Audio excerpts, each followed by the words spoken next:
Good morning everyone, welcome back to GK today. I hope आप सब बिल्कुल ठीक होंगे और आज हम डिस्कस करेंगे 30th ऑफ जनवरी के सबसे मोस्ट इम्पॉर्टेंट करंट अफेयर्स। तो चलिए अपना सेशन हम शुरू करते हैं। मैंने आपको कल ही बताया था कि आज के दिन भी हम लोग rest of the questions cover करेंगे और जो भी हमारा रिवीजन है वो हम कल से स्टार्ट करेंगे, ठीक है।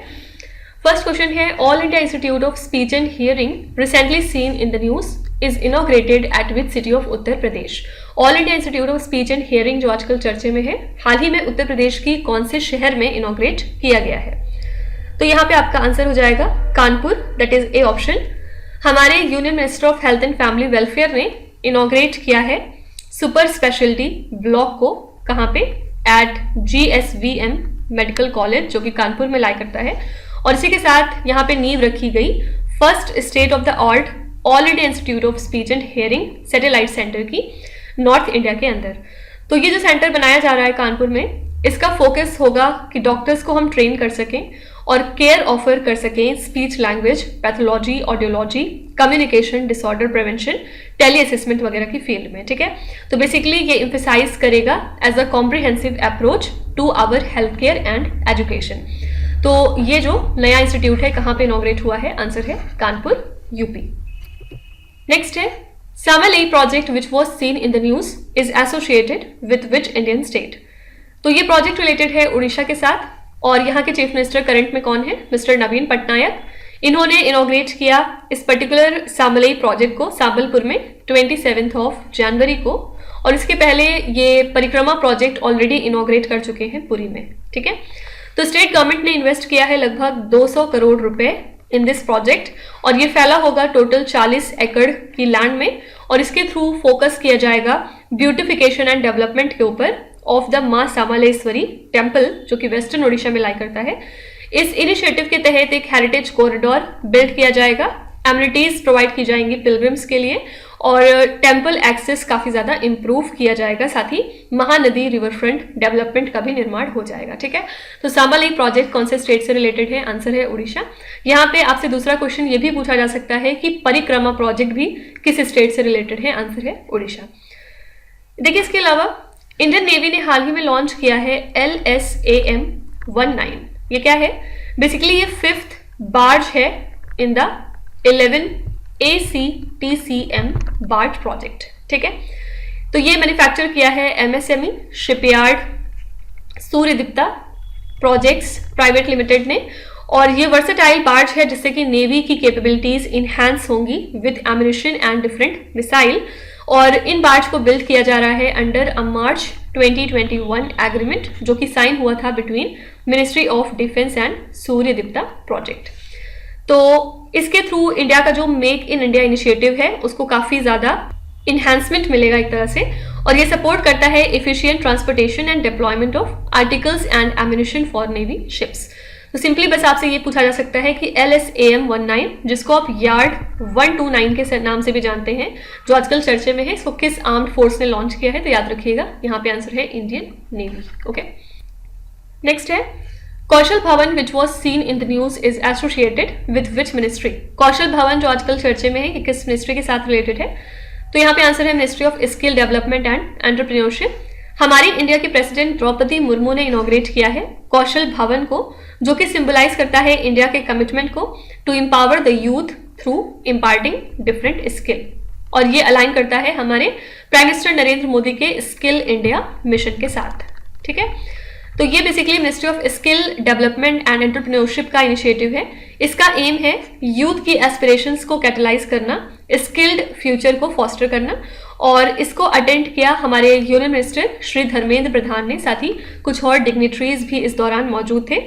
और इसको बेसिकली आप कह सकते हैं कि इसलिए डिजाइन किया गया है ताकि हम अपने इन्वायरमेंट को या अपने यूथ को क्रिएटिव और सस्टेनेबल बना सकें, और ये एक मॉडल होगा for progress while preserving the nature, और इसके थ्रू हम इंडिया के डेडिकेशन को शोकेस करेंगे कि हम कितना ज्यादा सीरियस हैं स्किल डेवलपमेंट को लेके, ठीक है। तो कौशल भवन किस मिनिस्ट्री से रिलेटेड है? आंसर है ministry of skill development and entrepreneurship. अगर आप थोड़ा सा यहाँ पे ध्यान से देखते तो कौशल नाम से ही पता चल रहा है कि ये स्किल डेवलपमेंट से ही रिलेटेड होना चाहिए। तो कई बार आप स्मार्ट अप्रोच से भी आंसर गेस कर सकते हैं अगर आपको इन केस आंसर नहीं पता है तो, ठीक है। यहाँ पे मिनिस्ट्री ऑफ फिनेंस भी आजकल चर्चे में है। क्यों? Because of halwa ceremony. ये क्वेश्चन जो है ये पिछले बार एक एग्जाम में देखा गया था कि हलवा सेरेमनी किस मिनिस्ट्री से या किस चीज से रिलेटेड है। तो हलवा सेरेमनी जो है ये बजट से रिलेटेड है। ठीक है, तो union finance minister Nirmala Sitharaman ने पार्टिसिपेट किया एनुअल हलवा सेरेमनी में, जो कि एक कमेंसमेंट होता है बजट रिलेटेड डॉक्यूमेंट प्रिंटिंग का। ठीक है, तो ये एक तरह का ट्रेडिशन होता है जहाँ पे ये ट्रेडिशनल डेजर्ट हलवा को बनाया जाता है किसी बड़ी कढ़ाई में, और यहाँ पे फाइनेंस मिनिस्टर इस प्रोसेस को इनिशिएट करते हैं। और ये जो है एक तरह का ट्रिब्यूट होता है फॉर द ऑफिशियल्स जो कि एंगेज होते हैं एनुअल फाइनेंशियल स्टेटमेंट की क्राफ्टिंग में।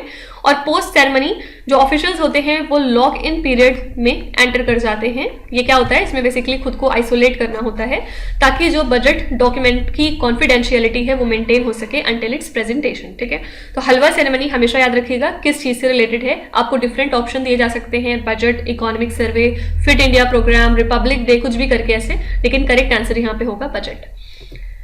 नेक्स्ट है, recently the union cabinet has approved the memorandum of understanding with which country for cooperation in the IT sector। तो यूनियन कैबिनेट जिसको कि लीड किया प्राइम मिनिस्टर नरेंद्र मोदी जी ने, तो इन्होंने अप्रूव कर दिया है एक MOU between India and the country Oman IT sector के अंदर। ठीक है, ये जो प्रपोजल है साइन हुआ था 15 दिसंबर 2023 में, और ये जो एग्रीमेंट है ये अगले 3 सालों के लिए इफेक्टिव रहने वाला है। इसमें बेसिकली बायलैटरल कोलैबोरेशन को प्रमोट किया गया है गवर्नमेंट टू गवर्नमेंट और बिजनेस टू बिजनेस सेक्टर्स में। ठीक है, तो इस कोलैबोरेशन का बेसिक एम है एम्प्लॉयमेंट को बूस्ट करना IT सेक्टर में through mutual support, technology sharing, information exchange and investment. और जो मिनिस्ट्रीज इसमें इन्वॉल्व हैं वो कौन कौन सी हैं? इंडिया की ministry of, I am sorry it got erased, मैं आपको बता रही थी कि इसमें कौन कौन सी मिनिस्ट्री जो है वो इन्वॉल्व है। तो फर्स्ट है इंडिया से ministry of electronics and IT, और ओमान की तरफ से ministry of transport, communication and IT। ठीक है, तो यहाँ पे आपको याद रखना है कि यूनियन कैबिनेट ने एक MOU अप्रूव किया है with Oman country for cooperation in the IT sector. Next है, what is the theme of the national tourism day 2024? ये एक्सट्रीमली इंपॉर्टेंट क्वेश्चन है, और याद रखिएगा नेशनल टूरिज्म डे हम हर साल 25 जनवरी को सेलिब्रेट करते हैं, और इस साल के लिए हमने थीम रखी है सस्टेनेबल जर्नीज, टाइमलेस मेमोरीज। ये थीम बेसिकली प्रमोट करती है रिस्पॉन्सिबल एंड माइंडफुल ट्रेवल को, और सेंट्रल गवर्नमेंट डिफरेंट तरह के सेमिनार्स ऑर्गेनाइज करती है, कल्चरल इवेंट्स और अदर प्रोग्राम्स इस दिन को मार्क करने के लिए। तो इस स्लाइड से आपको 2 चीजें याद रखनी है। नेशनल टूरिज्म डे हर साल कब मनाया जाता है? तो आंसर है 25 जनवरी। इस साल के लिए हमने थीम क्या रखी? तो आंसर है sustainable journeys, timeless memories. Okay, next question is extremely important, और ये डेफिनेटली आपके एग्जाम में आएगा ये क्वेश्चन हर साल, क्योंकि पूछा जाता है पेपर में। Who is the chief guest of Republic day 2024 celebration? जो रिपब्लिक डे सेलिब्रेशन हुआ इस साल का, उसके लिए चीफ गेस्ट कौन थे? ये है फ्रांस के प्रेसिडेंट इमैनुअल मैक्रोन। ये चीफ गेस्ट रहे इंडिया के 75th रिपब्लिक डे सेलिब्रेशंस पे, और इस दौरान इंडिया ने अपना grand platinum jubilee Republic day celebration मनाया है, जहां पे हमने शोकेस की अपनी मिलिट्री स्ट्रेंथ को और कल्चरल हेरिटेज को। कहां पे? नई दिल्ली के कर्तव्य पथ पे ऑन रिपब्लिक डे। ठीक है, तो रिपब्लिक डे 2024 का जो सेलिब्रेशन है उसमें चीफ गेस्ट कौन रहे? फ्रांस के प्रेसिडेंट हैं ये इमैनुअल मैक्रोन। नेक्स्ट है, where was the 44th All India Criminology Conference of the National Forensic Science University held? ये जो एडिशन है All India Criminology Conference of National Forensic Science University, ये कहाँ पे हुआ है आपको ये बताना है। तो union home minister Amit Shah ने एड्रेस किया है 5वां इंटरनेशनल और 44th All India Criminology conference को नेशनल फॉरेंसिक साइंस यूनिवर्सिटी में, जो कि लाई करती है गांधीनगर, गुजरात में। ठीक है, इस कॉन्फ्रेंस का बेसिक एम था फॉरेंसिक बिहेवियरल साइंस को स्टडी करना, जो कि एक इमर्जिंग फील्ड है, और इसको काफी ज्यादा एम्फेसाइज किया है यहाँ पे अमित शाह जी ने। यहाँ पे जो रोल है बिहेवियरल साइंस का क्राइम प्रिवेंशन में वो यूज किया जा सकता है। इसके अलावा इन्होंने इनॉग्रेट की एक digital forensic excellent centre capacity building और इन्वेस्टिगेशन के पर्पज से, जहां पे अंडरस्कोर किया गया इसकी इंपॉर्टेंस को alongside a robust administration and judiciary. ठीक है, तो जो 44th All India Criminology conference है नेशनल फॉरेंसिक साइंस यूनिवर्सिटी की, ये कहाँ पे हुई है? आंसर है गांधीनगर, गुजरात। अच्छा, यहाँ पे एक रिपोर्ट है जो आजकल न्यूज में आई थी, इसका नाम है finances of Panchayati Raj institution. अगर आपसे सिंपली पूछा जाए कि ये रिपोर्ट कौन जारी करता है, तो आंसर हो जाएगा यहाँ पे रिजर्व बैंक ऑफ इंडिया। और इस रिपोर्ट में डेटा एनालाइज किया गया from 2.58 lakh panchayat from 2020 to 21 and 2020 to 23। और पंचायत क्योंकि काफी ज्यादा रिलाई करते हैं ग्रांट्स के ऊपर, क्योंकि उनके पास लिमिटेड अपना खुद का रेवेन्यू सोर्स होता है जैसे कि प्रॉपर्टी टैक्स वगैरह, और इंटरस्टेट वेरिएशंस इन डेवल्यूशन काफी हद तक इम्पैक्ट करते हैं सोशियो इकोनॉमिक आउटकम्स को।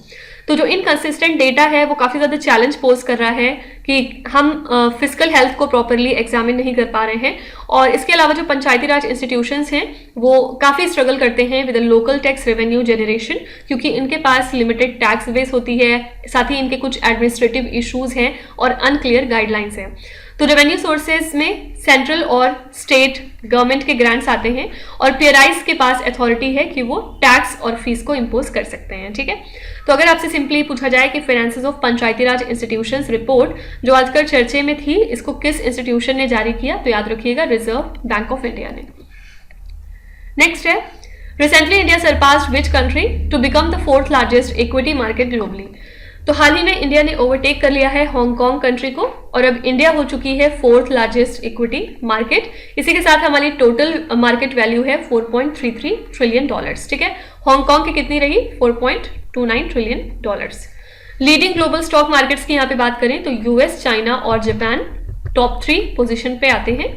और ये जो हमारा माइलस्टोन है जिसमें हम 4th नंबर पे आ चुके हैं, इससे इंडिया के राइजिंग प्रोमिनेंस के बारे में पता चलता है कि किस तरह से हम ग्लोबल फाइनेंशियल एरिना में भी एक्सप्लोर करने की कोशिश कर रहे हैं। और हांगकांग की बात करें तो ये नीचे क्यों चला गया? Because of covid restriction, regulatory crackdown, property crisis और कुछ जियोपॉलिटिकल टेंशन भी इनके पास थे। ठीक है, तो इंडिया ने हांगकांग कंट्री को सरपास कर लिया है और अब हम बन चुके हैं 4थे सबसे बड़े इक्विटी मार्केट ग्लोबली। टॉप 3 पे कौन कौन है? यूएस, चाइना और जापान। नेक्स्ट है, Vijay Raghavan committee recently seen in the news was constituted by which ministry. Vijay Raghavan committee जो आजकल चर्चे में है, ये किस मिनिस्ट्री ने फॉर्म करी है? तो यहाँ पे आंसर है मिनिस्ट्री ऑफ डिफेंस ने। और किस वजह से आजकल चर्चे में है? क्योंकि इन्होंने ये प्रपोजल रखा है कि हमें रिस्ट्रक्चर करना चाहिए डीआरडीओ का, और इस कमिटी को स्टैब्लिश किया गया था 1958 में। और डीआरडीओ का ऑब्वियस फोकस क्या है? कटिंग एज डिफेंस टेक्नोलॉजीज को डेवलप करना।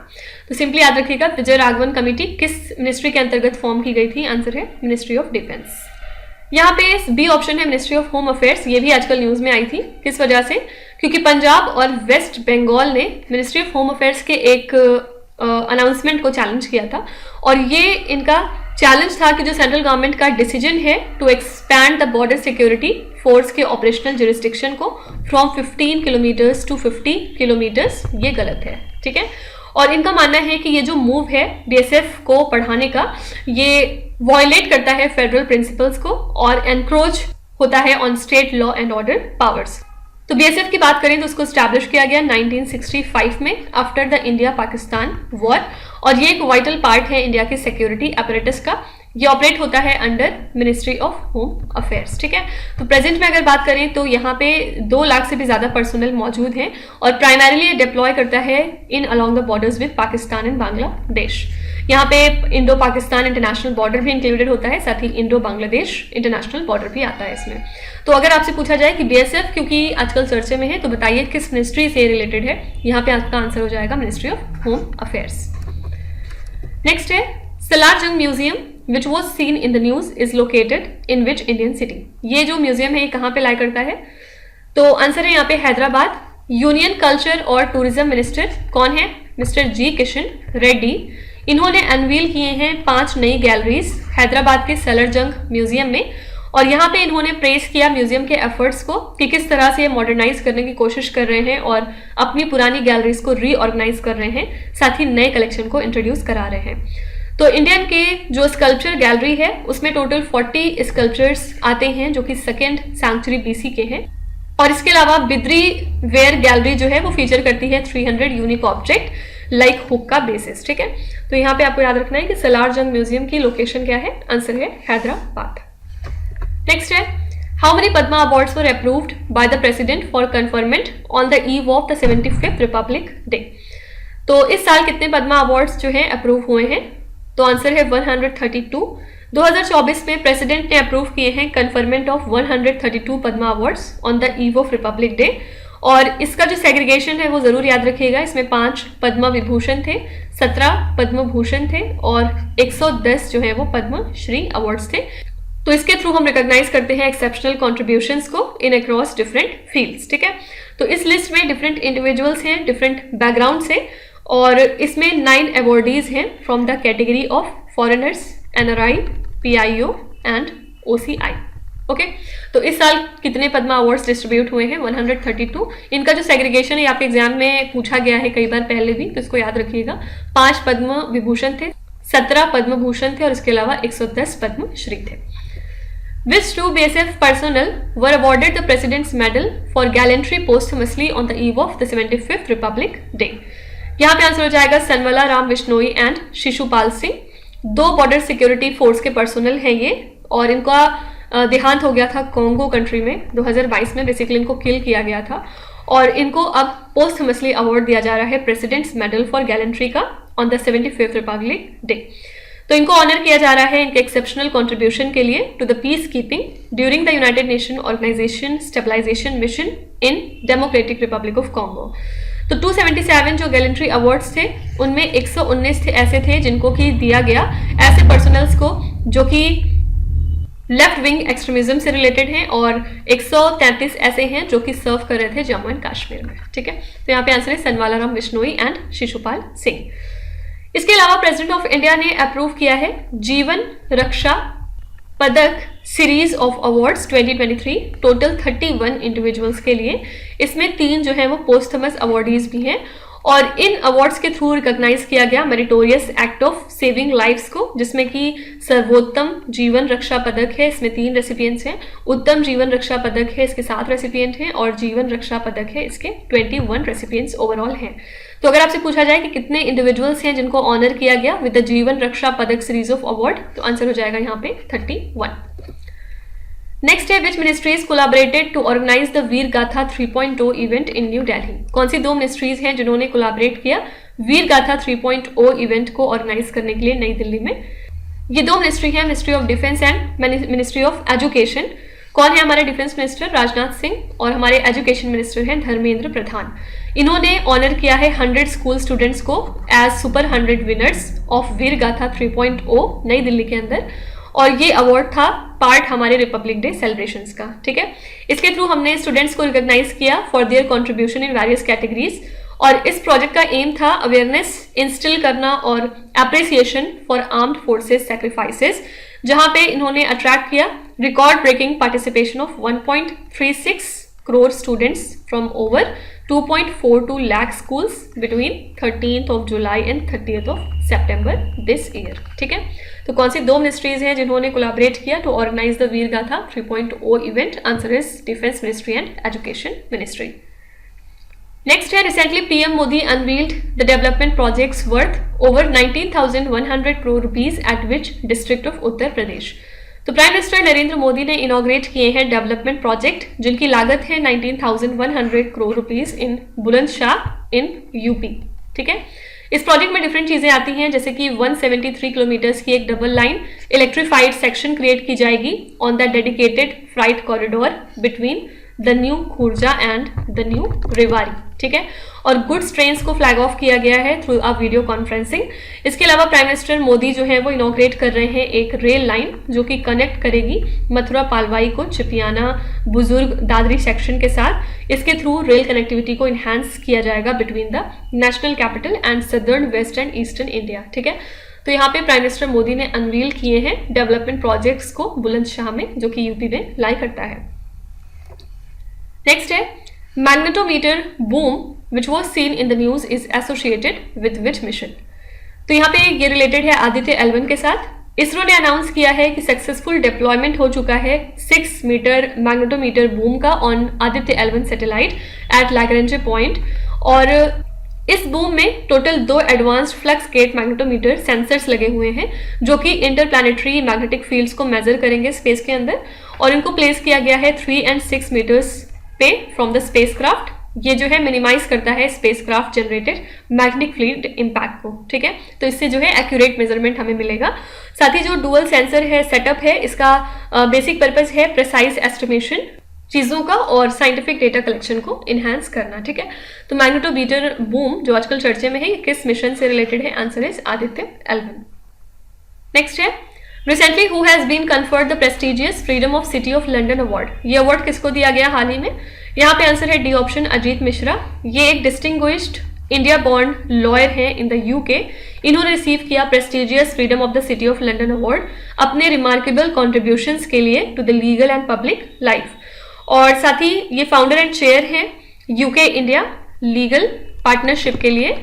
साथ ही ये एक डुअल क्वालिफाइड लॉयर भी हैं और इन्होंने बोस्ट किए हैं अब तक 2 decade of experience in facilitating the commercial transaction between both the countries India and UK, ठीक है।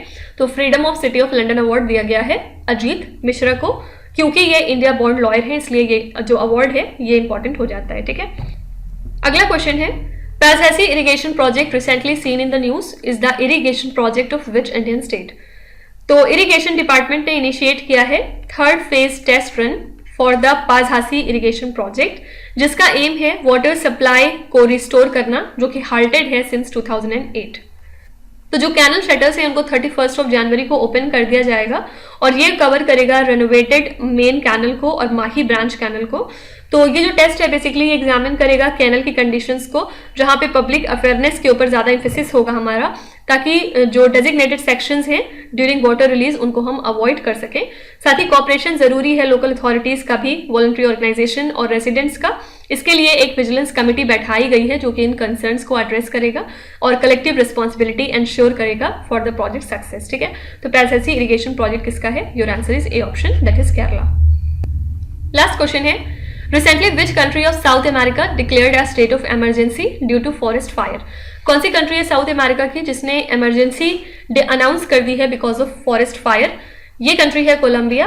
कोलंबिया ने स्टेट ऑफ इमरजेंसी अनाउंस करी है due to wide spread forest fire और ये काफ़ी ज़्यादा एक्सेलरेट हो रहे हैं because of record breaking temperatures और ये सारा कुछ लिंक्ड है with the El Nino weather phenomena, ठीक है।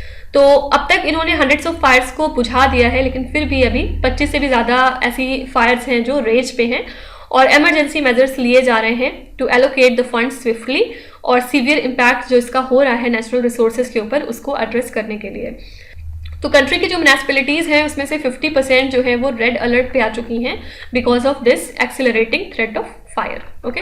तो यहाँ पे आंसर है कोलंबिया। कोलंबिया ने स्टेट ऑफ इमरजेंसी अनाउंस करी है ड्यू टू फॉरेस्ट फायर। अच्छा, इसके अलावा आजकल लेक विक्टोरिया पे न्यूज़ में है, तो इसकी लोकेशन थोड़ी सी याद रखिएगा। इसमें सिर्फ आपसे ये पूछ सकते हैं कि जो लेक विक्टोरिया है ये कौन कौन सी कंट्रीज के साथ अपना बॉर्डर शेयर करती है? तो answer is Tanzania, Uganda and Kenya, ठीक है। तो किस वजह से लेक विक्टोरिया न्यूज़ में आई थी? क्योंकि ये बहुत ज़्यादा एनवायरमेंटल थ्रेट्स को फेस कर रही है फिलहाल, जिसकी वजह से 45 मिलियन लोगों की जानें हैं जो कि रिस्क में आ चुकी हैं।